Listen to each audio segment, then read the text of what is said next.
हमें ना बोल के मोदी जी खुद 5 दिन की इंटरनेशनल ट्रिप पे चले गए। वो तो मिलने गए थे। इटली, अरे भाई वो तो लास्ट डीपी हुआ था। पहले दिन मोदी जी यूएई गए थे, जहां से इंडिया को फ्रेश इन्वेस्टमेंट मिली, वो भी $5 बिलियन की। और एलपीजी और क्रूड ऑयल की स्टेबल फ्लो इंडिया में आते रहे, इसके ऊपर भी कॉन्ट्रैक्ट साइन हुए। And Abu Dhabi national company के साथ इंडिया की जो स्ट्रेटेजिक पेट्रोलियम स्टोरेज है वो 30 मिलियन बैरल से बढ़ाई जाएगी। और इसी डील की वजह से ईरान ने भी कहा कि आप हमारे यहाँ पे भी जो ऑयल के लिए, पोर्ट के लिए काम कर रहे थे, आप वापस आके उस चीजों पे, उस प्रोजेक्ट पे काम कर सकते हैं। और इसके बाद कहा गए मोदी जी गए नेदरलैंड।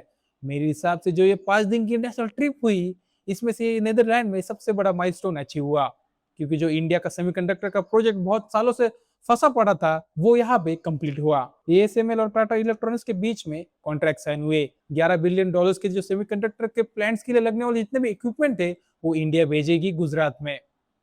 और मेरे हिसाब से बाकी स्टेट में भी ये प्रोजेक्ट लगाया जा सकता था, राइट। और इसके बाद वो गए स्वीडन, जहाँ पे एआई 5G इंफ्रास्ट्रक्चर के ऊपर बहुत सारे जॉइंट एक्शन प्लान तैयार किए गए। और यहीं पे मोदी जी को स्वीडिश क्राउन की तरफ से royal order of polar star, जो स्वीडन का एक सबसे हाईएस्ट सिविलियन अवार्ड है, वो मोदी जी को दिया गया फॉर इस contribution towards global trade and diplomacy. फिर इसके बाद मेलोडी देने गए ना, भाई जरा रुक जा, सबर कर, मीठी चीजें हमेशा लास्ट में मिलती है। स्वीडन से फिर मोदी जी नॉर्वे चले गए।